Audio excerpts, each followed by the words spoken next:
দেশের জনপ্রিয় সঙ্গীত শিল্পী ও অভিনেতা তাহসান খান দ্বিতীয়বারের মতো সংসার পেতেছেন। চলতি বছরের শুরুতে মেকওভার শিল্পী রোজা আহমেদকে বিয়ে করেন তিনি। এর আগে অভিনেত্রী রাফিয়াত রশিদ মিথিলার সঙ্গে দীর্ঘ 11 বছরের দাম্পত্য সম্পর্ক ছিল তাহসানের।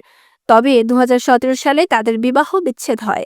এরপর 2019 সালের ডিসেম্বরে মিথিলা পশ্চিমবঙ্গের খ্যাতনামা পরিচালক সৃজিত মুখোপাধ্যায়কে বিয়ে করেন। অন্যদিকে মিথিলার সঙ্গে বিচ্ছেদের পর দীর্ঘদিন কোনো সম্পর্কে জড়াননি তাহসান। এই তারকাকে আবার সংসার জীবনে দেখার জন্য অনেকদিন ধরেই অপেক্ষা করছিলেন তার ভক্তরা। অবশেষে 2025 সালের শুরুতে তিনি জীবনের দ্বিতীয় ইনিংস শুরু করেছেন।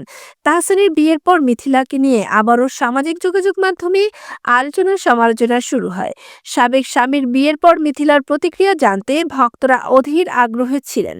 তবে সাবেক স্বামীর বিয়ে নিয়ে পুরোপুরি নীরব ছিলেন মিথিলা। তাহসানের নতুন বিয়েতে কোনো শুভেচ্ছা বার্তা পাঠাননি তিনি।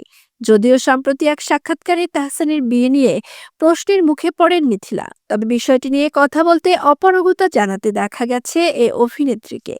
মিথিলা বলেন, বিয়ে নিয়ে আমার কিছুই বলার নেই, এটা নিয়ে কথা বলতেও চাই না। এটা যার যার ব্যক্তিগত বিষয়। এটা আমারও কোনো ব্যক্তিগত বিষয় না যে আমি কথা বলবো। যার জীবনের ঘটনা, এটা তার ব্যক্তিগত বিষয়। এখানে আমার কিছুই বলার থাকতে পারে না।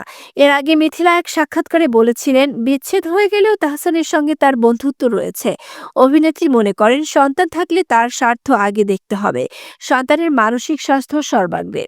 অভিনেত্রীর কথায়, আমি আয়রাকে দেখতে পেলাম না, অথচ আমি আর তাহসান লড়াই করলাম। এই ইগোর যুদ্ধে তো বাচ্চার ক্ষতি হবে, তাই তাহসানের সঙ্গে এখনো আমার বন্ধুত্ব রয়েছে। আমাদের প্রায়ই কথা হয় মেয়েকে নিয়ে।